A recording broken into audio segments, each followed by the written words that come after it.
Muito bem, amados irmãos e irmãs, aqui estamos para iniciar a nossa gravação daquele que seria o estudo bíblico da nossa igreja hoje, nesta sexta-feira, dia 1º de maio, feriado, dia em que normalmente estaríamos reunidos no templo para estudar a palavra de Deus e, pelas circunstâncias que todos sabemos, vamos fazer isto agora aqui pela internet. Nós agradecemos a Deus por esta oportunidade de estarmos juntos e de hoje podermos estudar mais uma porção da palavra de Deus. E hoje nós estaremos estudando sobre o breve catecismo, as perguntas 12 a 19, que falam sobre o pacto da vida estabelecido entre Deus e o homem a quem ele criou, pacto da vida que Deus fez com o homem e que está em vigor até hoje.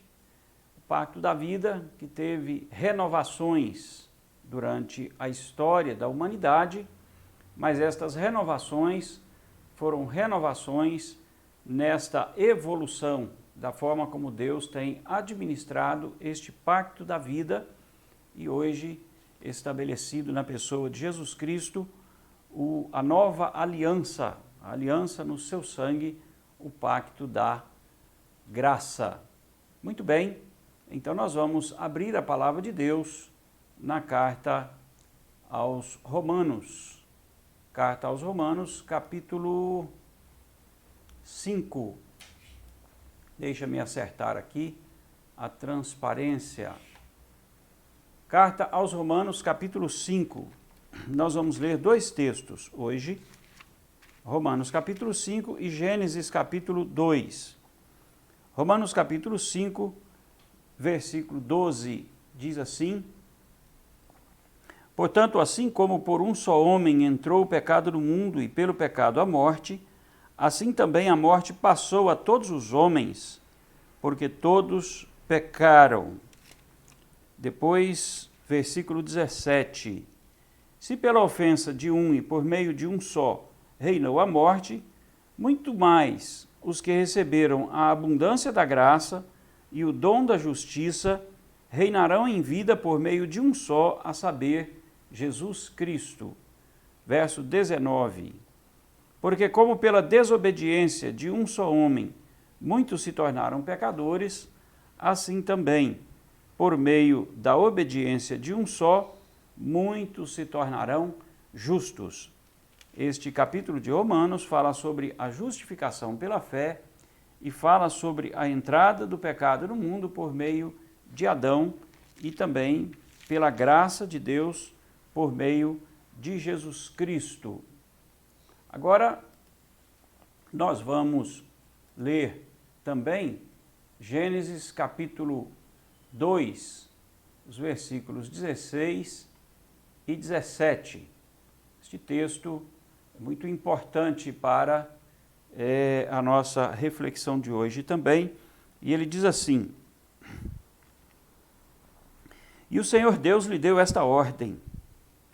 Vamos começar no verso 15, para ficar mais completo o texto. Tomou, pois, o Senhor Deus ao homem e o colocou no jardim do Éden para o cultivar e o guardar. E o Senhor Deus lhe deu esta ordem: de toda árvore do jardim comerás livremente, mas da árvore do conhecimento do bem e do mal não comerás, porque no dia em que dela comeres, certamente morrerás. Então, Deus criou o homem, o colocou no jardim, fez com ele um pacto de vida. E é sobre isso que nós vamos tratar hoje no nosso estudo bíblico. O que é pacto de vida? Conforme nós lemos aí em Gênesis 2, 16 e 17, nós vamos ler também um texto de Gálatas, capítulo 3, versículo 12. Carta aos Gálatas, capítulo 3, versículo 12. Diz assim: Ora, a lei não procede de fé, mas aquele que observar os seus preceitos, por eles viverá. Então, este pacto de vida estabelecia esta condição: vida por meio de perfeita obediência. Como diz aqui a palavra, aquele que observar os seus preceitos, por ele viverá.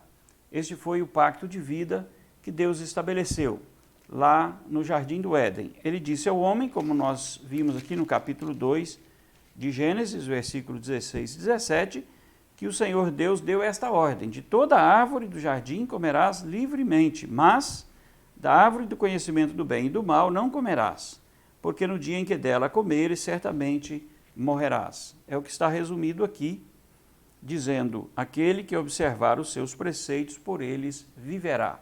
Então é isso que é o pacto de vida. É a promessa da vida mediante a perfeita obediência. E a morte seria a punição no caso de transgressão. Então é isto que é o pacto de vida. É um pacto. O pacto é um acordo ou um contrato entre duas ou mais pessoas, neste caso, entre Deus e o homem que ele havia criado. Um contrato estabelece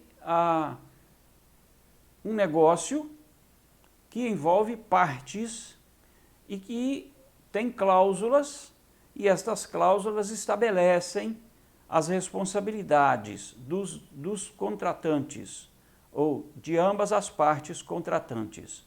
No caso aqui, o pacto foi feito entre Deus, o homem, como representante da raça humana, e, portanto, entre Deus, Adão e toda a sua descendência.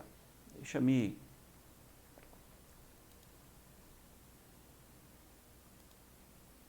Então, este pacto de vida foi estabelecido desde o início, na criação, não é isso? E o pacto de vida é também chamado de pacto da criação ou pacto de obras. É mais comum ouvirmos falar sobre pacto de obras. Por que pacto de obras? Porque consistia em obediência. E Adão estava obrigado a obedecer, e nesta obrigação da obediência, ele receberia a vida como resultado da sua obra de obediência. Mas em caso de desobediência, de transgressão, ele receberia a morte como fruto, como resultado da sua desobediência. Então, chamado de pacto de obras. Mas a expressão pacto de vida é uma expressão mais abrangente, porque o pacto não terminou ali no Éden. O pacto prosseguiu por toda a humanidade e prossegue até hoje. Este pacto de vida é o pacto pelo qual Deus sustenta toda a sua criação. E também é o pacto que está estabelecido agora na pessoa de nosso Senhor Jesus Cristo. O pacto de vida: aquele que crê tem a vida eterna, aquele, porém, que não crê tem a morte eterna. Nesse sentido, é que o pacto de vida é uma expressão mais abrangente e também que se assemelha mais, né, que se identifica mais com o nosso tempo. Então, o que é um pacto? É um acordo, ou um contraste entre duas ou mais pessoas. Pacto de vida, também chamado de pacto da criação ou pacto de obras, é o pacto que Deus fez, não é? Esse pacto que Deus fez com o homem no início da sua criação. E o pacto de vida é também um pacto em que Deus submeteu o homem à prova, com exigências de perfeita obediência. É importante essa ideia da prova. Deus submeteu o homem à prova e esta prova consistia em bênção para a obediência e maldição para a desobediência. É isto então que nós chamamos de pacto de vida. Todo pacto tem as suas partes e os seus elementos. Quais eram as partes do pacto de vida que Deus fez com Adão? Deus, o Criador, o Senhor e o regente do pacto. Ou seja, o Criador assumiu a sua função de Criador. Ele apenas está exercendo o seu direito de soberania, o seu direito de senhorio e o seu direito de regência, de governo. Ele criou, ele é senhor, ele governa e então ele estabeleceu o pacto. E ele estabeleceu também as cláusulas do pacto e as suas consequências. E ele colocou o homem à prova, uma vez que o homem, sendo sua criatura, lhe deve obediência, lhe deve submissão, e Deus então estabeleceu esta prova. Algumas pessoas perguntam, Deus sabia que Adão ia cair? Se Deus sabia, por que Deus o colocou à prova? Bom, nós vamos falar um pouco mais sobre isso, espero que a gente consiga, pelo menos, esclarecer um pouco mais essa dúvida que é tão frequente.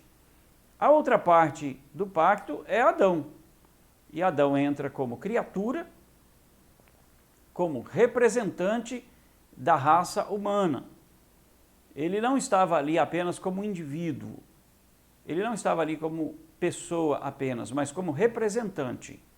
Vocês sabem muito bem como funciona esta questão de representação. É o meio pelo qual um fala por muitos, um decide por muitos. No caso aqui, Adão é o representante da raça humana, portanto, ele age e decide por toda a raça humana, como representante dela. Então, ele é um representante legal. Tudo que ele fizesse ali atingiria a toda a humanidade. Isso acontece também com os representantes legais hoje. Um representante legal fala em nome do representado, decide pelo representado, tudo que ele fizer, decidir ou falar em nome do representado, envolve o representado e submete o representado às suas consequências. Então, Adão era este criado por Deus e representante de toda a raça humana. Por isso que quando Deus, na Bíblia, fala do pecado, ele sempre menciona Adão, não menciona Eva. Algumas vezes em que Eva é mencionada, ela é mencionada apenas como responsável por ser companheira de Adão, por estar envolvida no pacto, mas o representante era ele. Ele falava por nós, ele decidia por nós, ele agia como nosso representante. Então esta é a parte representada do pacto. Bom, os elementos do pacto.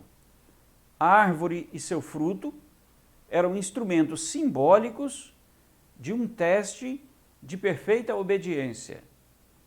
Isto significa que a árvore em si e por si mesma não tinha nenhum poder, nenhuma capacidade de causar bem ou mal.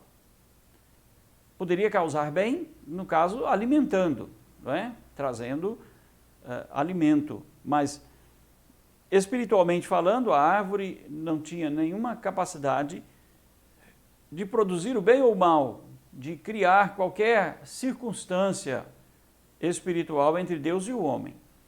Mas o que tornou aquela árvore tão especial foi o fato de que Deus a separou. Deus a colocou de lado ali, Deus chamou o homem e disse, todo o jardim está à sua disposição para você administrar, para você cuidar e para você usufruir. Mas esta árvore é minha. Esta árvore você não tem direito de tocá-la.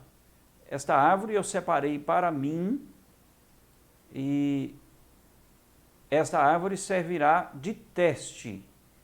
Ou seja, o pacto envolvia um elemento simbólico.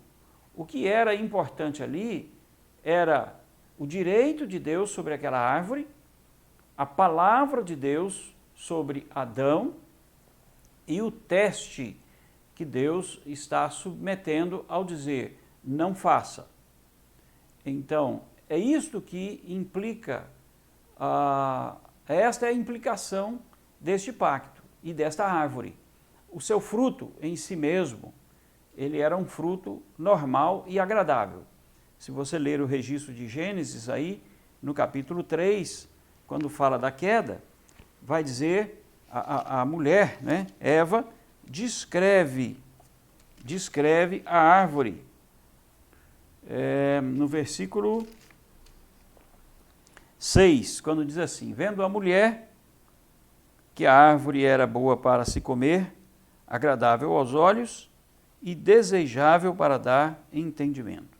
Então a árvore era boa para se comer e agradável aos olhos. Era uma árvore comum, era um fruto comum, mas que está cumprindo um papel especial.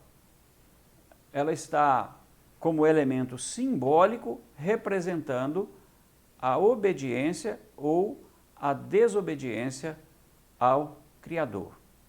Então, o pacto tem as partes, o Criador e a criatura, representada em Adão, tem os elementos, que são a árvore, o seu fruto, como elementos simbólicos do pacto, e as cláusulas do pacto. Quais são as cláusulas do pacto? São as obrigações a serem cumpridas por ambas as partes. Ao homem cabia obedecer, e a Deus cabia coroá-lo com a vida plena, no caso de obediência. Mas ao homem também competia a possibilidade, a liberdade de desobedecer. E a Deus competia também o dever de puni-lo, no caso da desobediência. Então, ambos tinham as cláusulas a serem cumpridas. Deus tinha a responsabilidade no pacto de dar a vida plena ao homem, no caso de ele obedecer. E o homem tinha a responsabilidade de obedecer. Mas Deus tinha também o dever, a responsabilidade de puni-lo em caso de desobedecer. Mas ao homem cumpria a responsabilidade de obedecer. Caso desobedecesse, ele sofreria as sanções do pacto. Então, nós temos as partes, nós temos os elementos e nós temos as cláusulas. É isto que é o pacto de vida de Deus com o homem. Então, agora vem uma outra questão. O que o pacto estabelece? O pacto estabelece que Deus é o Senhor da criação. E como Senhor da criação, Deus tem o direito sobre ela. É muito importante a gente entender o fato de que Deus tem os seus direitos de criador e que ele reivindica esses direitos. Sim, Deus reivindica os seus direitos de criador. Ele é um Deus presente na sua criação. Ele não criou a criação e a deixou ao seu próprio destino. Ele a criou e a governa. Então, isso significa que ele reivindica para si o seu senhorio sobre ela. E é isso que ele está fazendo quando ele submete o homem à prova. Ele diz, eu estou colocando você aqui, eu estou dando a você o direito de usufruir de tudo que está aqui, eu estou dando a você a responsabilidade de gerir tudo isto aqui, contudo, eu continuo sendo o Senhor. E você me deve submissão, você me deve obediência, e eu vou requerer isto de você. Então, é isto que o pacto estabelece. Deus, o Senhor da criação. Então, Deus pôs limites para as suas criaturas morais. Nós falamos, eu acho que foi sobre a pergunta 7 ou a 5, não sei, quando fala que Deus exerceu uma obra de providência especial sobre as criaturas morais. As criaturas morais são os anjos e os homens. E sobre estas criaturas morais, os anjos e os homens, Deus estabeleceu um ato de providência especial porque Deus deu a essas criaturas a liberdade para agir diferente da sua natureza. Os anjos e os homens foram criados bons, inocentes, sem pecados. Portanto, eles não tinham em si, por criação, o pecado. Contudo, eles tinham em si o poder, a capacidade de tomar uma decisão contrária à sua natureza inocente. Isso significa que eles eram inocentes, mas poderiam deixar de ser inocentes por decisão própria. Deus pôs neles esta capacidade. Talvez isso nos ajude a entender porque Deus os submeteu a teste.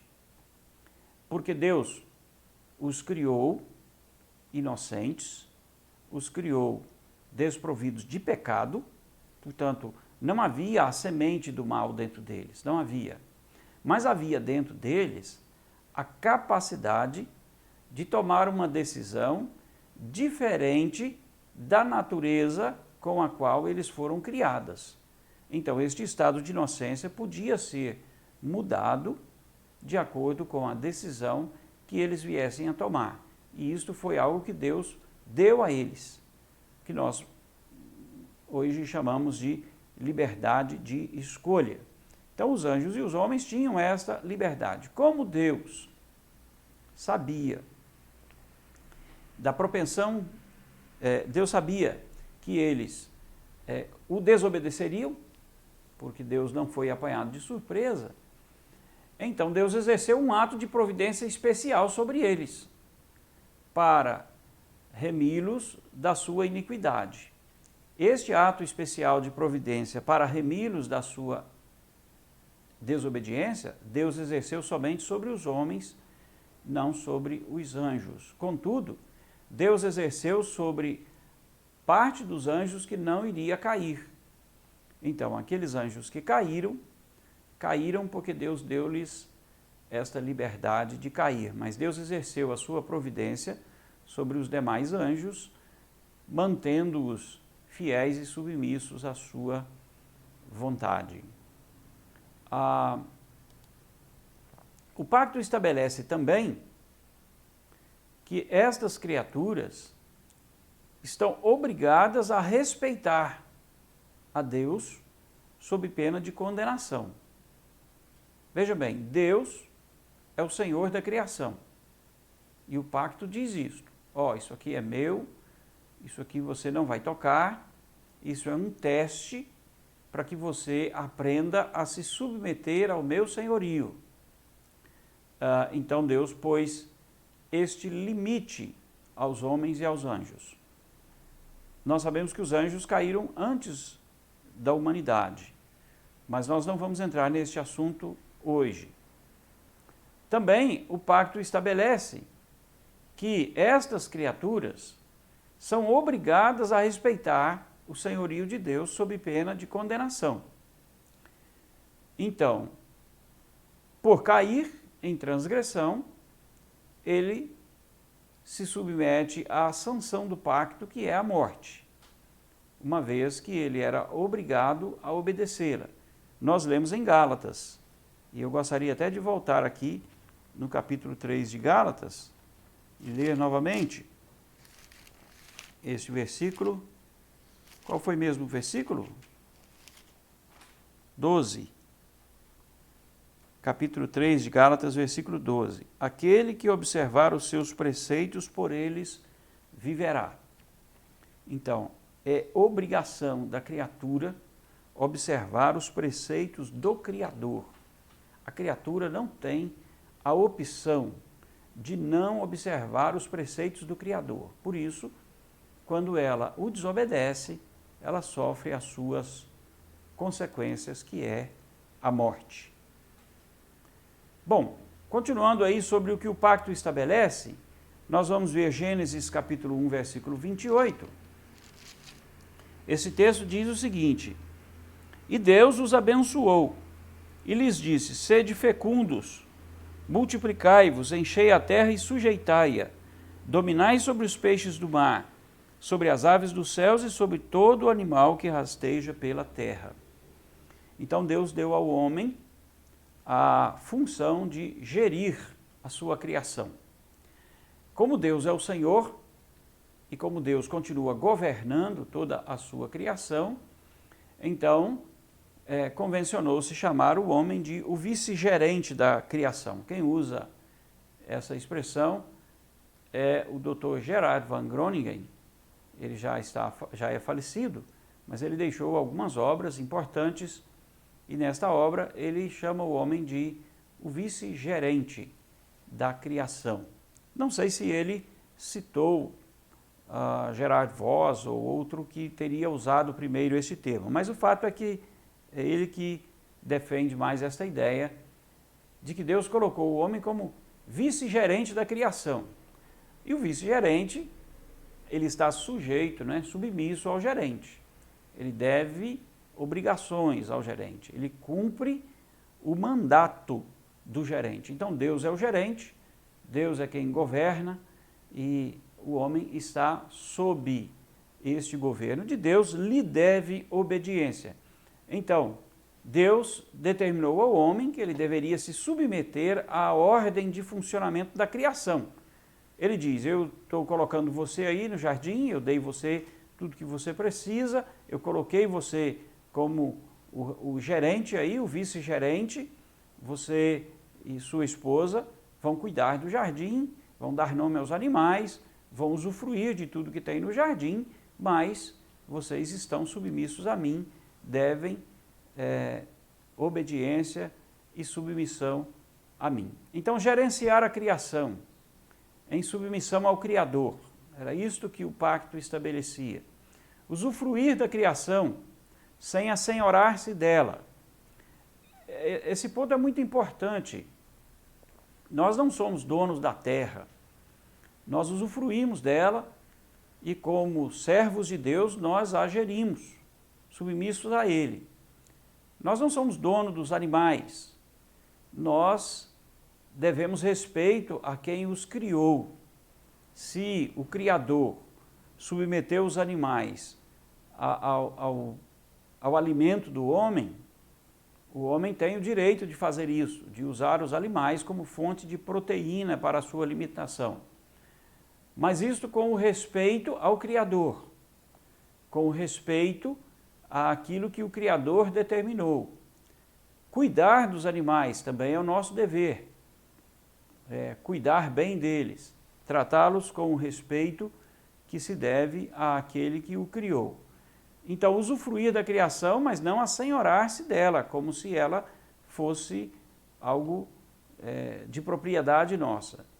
E uma outra coisa que o pacto estabelece é que Deus cumprirá as cláusulas do pacto. Ele vai abençoar os obedientes, punir os desobedientes. Esta é a cláusula, essa cláusula permanece, é um pacto de vida, portanto, ele não vai mudar nunca. Este pacto de vida, inclusive, é um pacto que estará presente no céu. No céu. No céu, aqueles que se submeteram ao Senhor vão continuar mantendo o pacto de vida, dando ao Senhor da criação a glória que lhe é devida. Lembram que no Apocalipse, capítulo 4, os seres viventes estão ali glorificando a Deus como Criador, porque tu criaste todas as coisas. Sim, porque pela tua vontade vieram a existir e foram criadas. Apocalipse capítulo 4. Então, no céu, nós estaremos cumprindo o pacto de vida, dando ao Criador a glória que lhe é devida. E no inferno, os condenados estarão cumprindo a cláusula do pacto, porque o fruto da desobediência é a morte, não é? E no inferno é o lugar onde a morte se estabelece, ou seja, onde há uma separação permanente de Deus e os desobedientes estão cumprindo a cláusula do pacto de vida. Vida eterna para os obedientes, condenação para os desobedientes. Esta é a cláusula do pacto de vida que permanecerá na eternidade. Bom, Adão poderia ter obedecido? Sim. Sim, Adão poderia ter obedecido, porque ele foi criado em estado de inocência. Então ele não tinha o pecado, não havia nele a semente do pecado, não havia nele a corrupção do pecado. Não havia nele a inclinação para o pecado. A sua vontade estava livre para obedecer plenamente à palavra do Criador. Mas ele também não estava impedido de tomar uma decisão diferente desta vontade. Ele poderia tomá-la. E esse era o teste. Se ele não fosse livre para tomar essa decisão, o teste não teria validade alguma. Porque se ele tivesse decidido obedecer, constrangido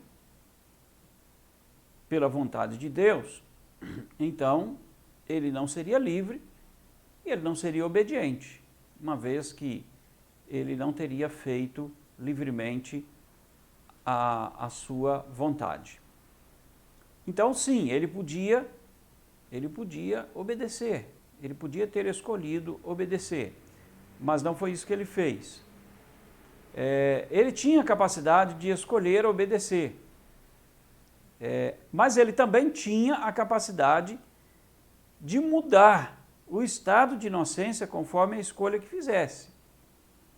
Então, embora a sua natureza fosse uma natureza de inocência, de ausência de pecado, ele podia mudar esta condição com a sua desobediência, como realmente aconteceu. É preciso entender o seguinte, que a partir daí ele perdeu esta liberdade. É isso que a gente vai ver agora nesta questão, quando fala da escolha de Adão e as suas consequências, não é? A escolha de Adão trouxe as consequências, e a sua consequência foi a rebelião contra a lei de Deus. 1 João, capítulo 3, versículo 4. Eu vou dar um tempinho aí, porque se você estiver acompanhando com a sua Bíblia na mão, como é o que deve ser, né? Você pode abrir aí 1 João, capítulo 3, versículo 4. Diz assim: todo aquele que pratica o pecado também transgride a lei, porque o pecado é a transgressão da lei. Então, a palavra transgressão é rebelião. Transgredir é rebelar-se contra, não é? A palavra pecado carrega na sua origem, na sua tradução literal, o errar o alvo, o transgredir o alvo, não é? Então, pecado é rebelião contra Deus, é transgressão contra a lei expressa de Deus. Tiago, capítulo 4. Tiago, capítulo 4, versículo 17, diz assim: portanto, aquele que sabe que deve fazer o bem e não faz, nisso está pecando. O ato consciente de agir contra a vontade de Deus. Sabe que deve fazer o bem, mas não faz. Então, a transgressão, ela é uma ação ativa de agir contra uma lei expressa, avançar uma lei expressa, mas ela também é um ato passivo de negligenciar uma lei expressa, negligenciar uma ordem expressa. Todas as duas coisas são pecado da mesma forma. Então, Adão, ao fazer a sua escolha, ele transgrediu, ele rebelou-se contra, ele quebrou as regras. E esse ato de Adão significa muita coisa. Por exemplo, significa que ele ignorou o direito que Deus tem sobre a sua criatura, sobre a sua criação. Quando Deus disse, isto é meu, eu estou te dando uma concessão, mas continua sendo meu. E para que você se lembre disto, eu vou colocar aqui esta árvore e você não pode tocar nela. E o seu fruto, você não pode usufruir dele, porque tudo é meu. Tudo é meu. Mas esta árvore servirá de sinal para lembrar isto e para demonstrar isto. E você tem a obrigação de respeitar. Mas ele não respeitou. Então ele ignorou o direito que Deus tem sobre a sua criação. Isso é muito comum ainda hoje. Isso continua sendo um pecado da humanidade hoje e às vezes também o nosso pecado. De nós não darmos a Deus o crédito que nós devemos dar por sua criação. Essa semana eu vi nessa enxurrada de coisas que a gente recebe aí pela internet, pelo WhatsApp, essa semana eu vi um, assim, fantástico, que disse o seguinte, de um paciente, que parece que é na Espanha, que ao sair, um senhor idoso, ao sair do hospital, lhe apresentaram a conta que ele deveria pagar ao hospital de 500 euros pelo respirador que ele usou lá no hospital. Então ele começou a chorar e perguntaram para ele se ele não tinha condições de pagar. Ele disse, não, eu tenho condições de pagar sim, mas eu estou chorando porque eu respirei o ar puro 90 anos e nunca me foi cobrado nada. Deus nunca me cobrou nada pelo ar que eu respirei por 90 anos. E agora eu fiquei um dia aqui e para respirar um dia eu estou pagando 500 euros. Então eu estou vendo o quanto eu devo a Deus, o quanto eu devo a Deus. Isso foi algo fantástico, assim, que eu acho que ilustra bem o que nós estamos falando aqui. Deus tem todo o direito sobre a sua criação e nós usufruímos dela por misericórdia dele. E o Pacto da Vida estabelece isso, que nós devemos diariamente reconhecer Deus como Criador. E ele estabeleceu o dia dele, o dia de descanso, exatamente para que nós reconheçamos isto, que ele é o Criador, o Senhor da criação, e nós devemos a ele a obediência, né? Nós temos que dar a ele o crédito, o louvor, a honra e a glória como Criador que ele é. Então Adão ignorou esse direito, quebrou o pacto, desonrou a palavra do Criador, preferindo dar crédito ao tentador. Isso foi uma ofensa das maiores, porque Deus disse a Adão, se comer, morrerá. O tentador disse, isso não é verdade. Deus está enganando vocês, porque Deus sabe que no dia que vocês comerem, vocês serão semelhantes a Ele. Então Adão desonrou a palavra do Criador, dando crédito à palavra do tentador. Isso está em Gênesis 3. Verso 3, a Eva disse, Deus disse, não comereis, nem tocareis nele, para que não morrais. Mas o tentador disse, é certo que não morrereis, porque Deus sabe que no dia em que dele comerdes, se vos abrirão os olhos, e como Deus sereis conhecedores do bem e do mal. Versos 3 a 5. Então, quem está falando a verdade? Deus, o Criador, ou o tentador? A quem Adão deve dar crédito? A palavra do Criador ou a palavra do tentador? Adão deu crédito à palavra do tentador, que disse, vocês não vão morrer, pelo contrário, vocês serão melhores do que são, vocês serão como Deus. E isto, então, foi a sua escolha. Ele desafiou o poder do Criador em cumprir a punição do pecado. Deus disse, você vai morrer. O tentador disse, não, você não vai morrer. Então Adão resolveu desafiar a autoridade e o poder do Criador em cumprir a sua punição. Então é isso que acontece ainda hoje. É a mesma coisa. Deus está dizendo, você vai para o inferno se não crer. E o indivíduo diz, não, não vai nada, Deus não vai fazer isso não.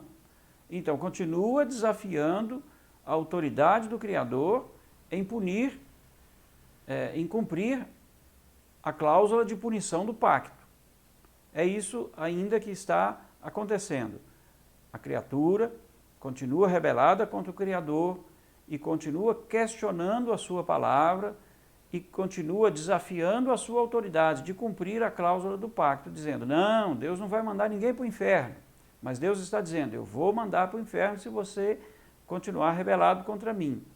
Então, é a mesma tendência que estava no coração de Adão naquele dia, e Adão desejou ser igual a Deus. Então, isso seria a usurpação do lugar de Deus na criação.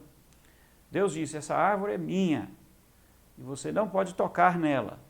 E Adão disse, se eu posso tocar em todos, por que não posso tocar nesta?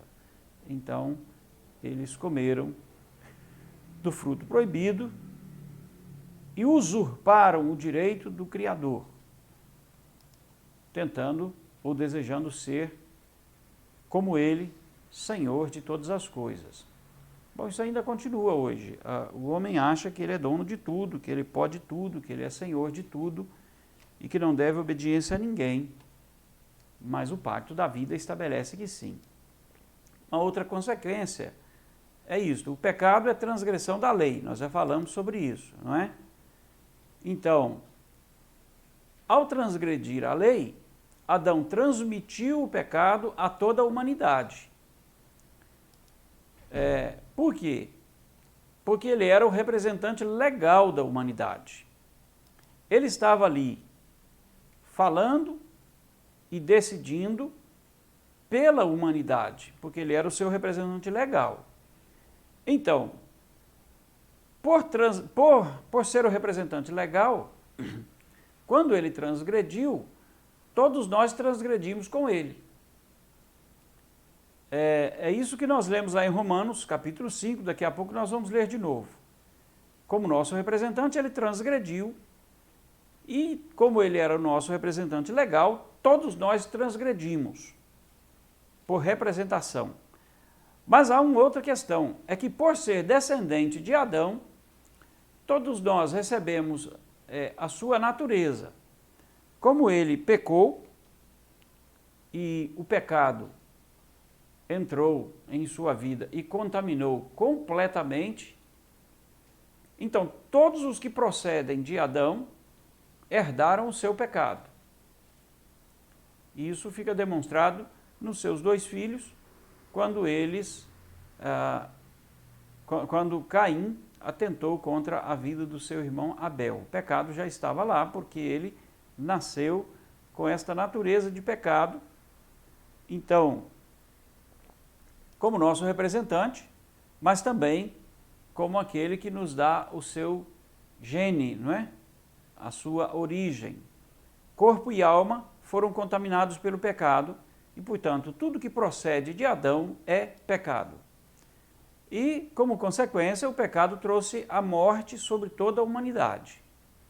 A morte espiritual, porque naquele momento em que ele transgrediu o pacto, ele entrou em colisão com Deus, ele tornou-se inimigo de Deus. Na verdade, Deus tornou o seu inimigo, porque sendo Deus santo e não podendo tolerar o pecado, uma vez que Adão tornou-se pecador, Deus então é seu inimigo, Deus vai matá-lo. Por isso ele não pode ver a Deus. Então ele corre tentando se esconder de Deus. Ele separou-se espiritualmente de Deus. Em consequência disso, ele começou fisicamente a sofrer as consequências da morte. Então, ele vai ter que viver com esta consequência da morte, sabendo que está se deteriorando, não é? Ele vê o seu corpo envelhecer, enfraquecer, ele vê a morte ao seu redor, o animal morre para dar roupa para ele, a folha morre para fazer a sua veste, ele pega aquelas folhas, então, ao tirar ela da árvore, ao separá-la da árvore, ela morre. E morte é separação. Então, ao colher a folha para se cobrir, ele mata a folha. Quando Deus fez roupa de pele de animal para ele, o animal morreu. Então, o meu celular resolveu tocar logo agora.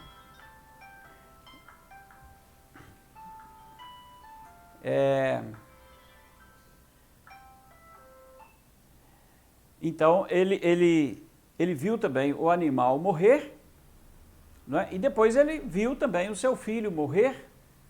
Então, a morte espiritual o separa de Deus, a morte física começa a mostrar em volta dele o que seria o tamanho da consequência dos seus atos, não é?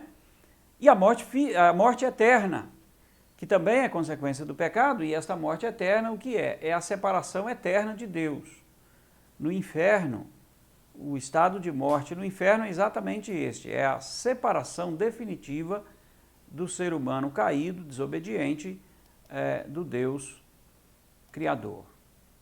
Bom, nós estamos chegando aqui ao final, então, do nosso estudo, e eu não tenho um reloginho ali, pelo menos eu não estou vendo um reloginho ali para ver quanto tempo eu já estou falando, e eu também não me lembrei de marcar o tempo, não. Ah, tem um reloginho sim, já tem 48 minutos, portanto já está bem na hora de terminar, não é? Então, vamos lá. Espero que você esteja comigo ainda, e que você esteja atento ainda, para que nós possamos fazer as aplicações aqui do estudo que acabamos de fazer. Primeiro, o pecado é o estado em que o homem se encontra desde a concepção. Então, a partir de Adão, todos nós já somos pecadores desde a concepção. Nós não temos a opção de nascer sem pecado. Por quê? Porque somos descendentes do pecado. Somos descendentes daquele que nos representava diante de Deus. Então, nós estávamos representados na queda, portanto nós somos pecadores desde a queda. Mas nós nascemos como filhos de pecadores. Um homem e uma mulher pecadores não podem gerar nada que não seja pecador, não podem gerar algo diferente da sua natureza.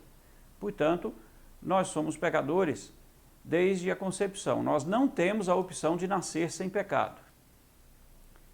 O pecado é a rebelião que o homem pratica contra Deus. Então, o ser humano peca porque ele é pecador. Essas duas coisas, ser pecador e praticar o pecado, estão sobre nós, são agravantes contra nós. Então, nós não temos a opção de não pecar. Adão tinha a opção de não pecar, como nós falamos. Ele podia ter obedecido, ele poderia não ter pecado. Mas a partir daquela atitude dele, a partir da sua decisão de pecar, ele perdeu esta opção. Então, sendo pecadores desde o Éden e nascendo pecadores por concepção, nós não temos a opção de não pecar. O pecado é a causa pela qual Cristo morreu na cruz. Sim, a transgressão de Adão levou Cristo à cruz. E a nossa transgressão, representada em Adão, e a nossa transgressão por causa da nossa natureza, por concepção, e a nossa transgressão por decisão pessoal nossa, levou Cristo à cruz. Foi por causa do nosso pecado que Cristo morreu. Isso está lá em João 10, versos 17 e 18, você pode ir abrindo aí. Mas Jesus tinha a opção de não se entregar. Veja bem, a morte nos veio como consequência. Mas como Jesus não estava representado em Adão, porque ele não é homem, Jesus é Deus, e quando Adão estava ali no Éden, ele não representava Jesus, porque Jesus não era homem, não era descendente de Adão. E Jesus não recebeu o pecado por concepção, porque ele não foi concebido por homens, ele foi concebido pelo Espírito Santo. Então, Jesus não tinha pecado. Ele morreu por causa do nosso pecado, mas ele tinha a opção de não morrer. João, capítulo 10, versículo 17. Deixa-me ver aqui. Esse texto eu não marquei. João 10, 17 e 18. Por isso o Pai me ama, porque eu dou a minha vida para a reassumir. Ninguém a tira de mim. Pelo contrário, eu espontaneamente a dou. Tenho autoridade para entregar e também para reavê-la.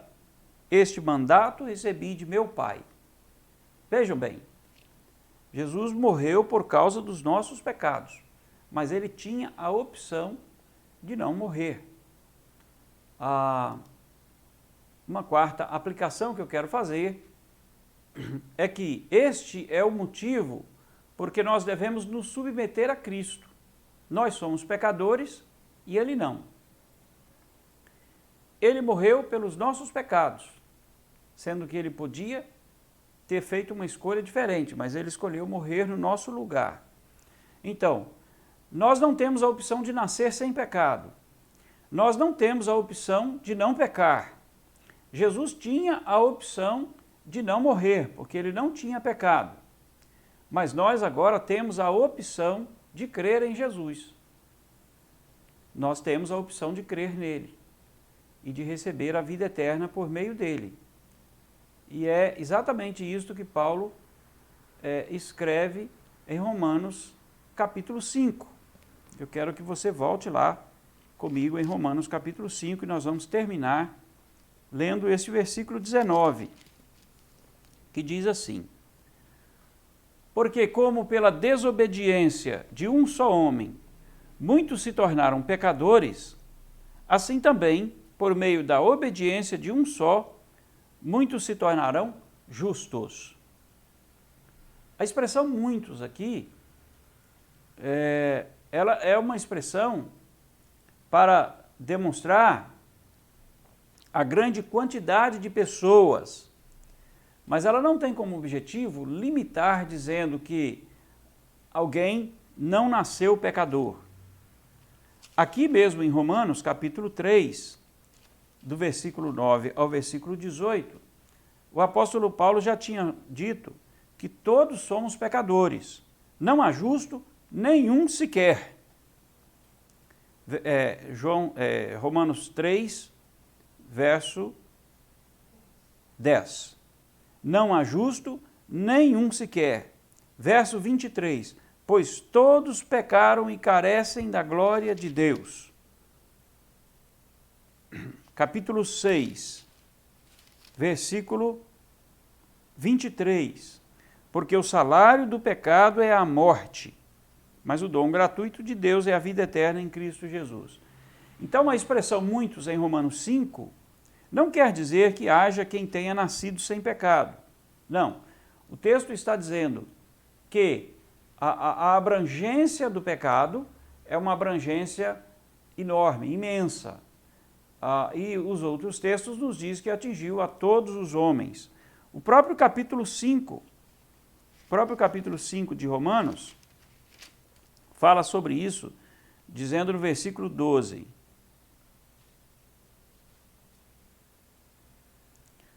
Romanos capítulo 5, versículo 12. Portanto, assim como por um só homem entrou o pecado no mundo e pelo pecado a morte, assim também a morte passou a todos os homens, porque todos pecaram. Então, não há distinção. Não há distinção. Mas quando ele usa esta expressão, esta aqui é uma construção gramatical. Quando ele diz, porque como pela desobediência de um só homem, muitos se tornaram pecadores. Ele está dizendo, Adão não agiu sozinho, não agiu por si mesmo, mas agiu por muitos. Muitos quem? Todos os seus descendentes. Todos aqueles que descendem dele.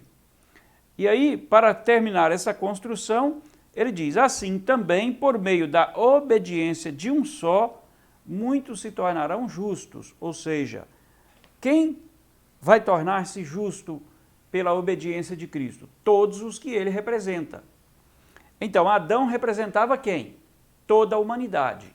Então, muitos de Adão significa toda a humanidade. Mas Jesus, em sua morte, representava quem?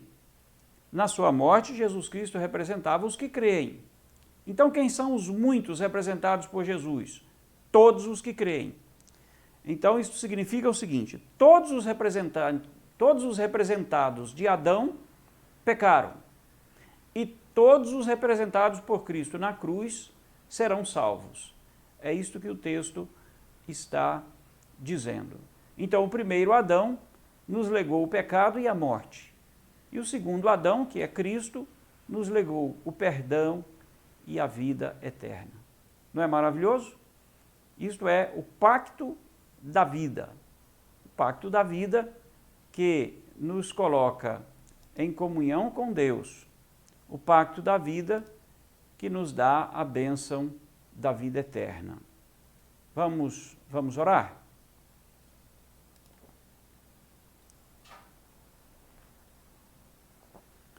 Santo Deus, nosso Pai, graças te damos por tua palavra, viva e eficaz, verdadeira, e pela tua palavra tão clara, ao nos ensinar estas coisas tão importantes. Graças te damos pela oportunidade de estudarmos este assunto, mesmo que dispersos, porém cheios da comunhão, da presença e do poder do Espírito Santo. Graças te damos por podermos refletir sobre o pacto da vida. Graças te damos porque Jesus Cristo veio para nos representar na cruz. E porque todos aqueles que foram por ele representados ali, recebem dele a vida eterna por meio da fé. Ajude-nos a compreender essas coisas e ajude-nos a comunicá-las, a divulgá-las, a ensiná-las a todos aqueles que estão próximos de nós. Ajude-nos também a sustentar a pregação da tua palavra no mundo, para que esta verdade eterna chegue ao máximo de pessoas e de nações que nós pudermos alcançar neste nosso tempo. Console o coração da tua igreja dispersa. Abençoe aqueles que estão sofrendo com a ausência da comunhão do teu povo. Fortalece a nossa fé. Cuide da tua igreja. Livre da queda aqueles que estão fragilizados. Livre da dispersão, do abandono, aqueles que são neófitos. E ajude-nos, ó Deus, a cuidarmos uns dos outros. Nós oramos em nome de Jesus. Amém, Senhor. Deus abençoe você. Deus te dê um fim de semana maravilhoso. E como nós dissemos, neste domingo nós vamos nos reunir. O número de pessoas que pode congregar no domingo é 30 pessoas. Então serão 30 pessoas pela manhã, 30 pessoas à noite, já está completo este número. Se você não puder ir esta semana, se inscreva para ir no domingo que vem, na próxima semana. Que Deus abençoe ricamente a sua vida, em nome de Jesus. Amém.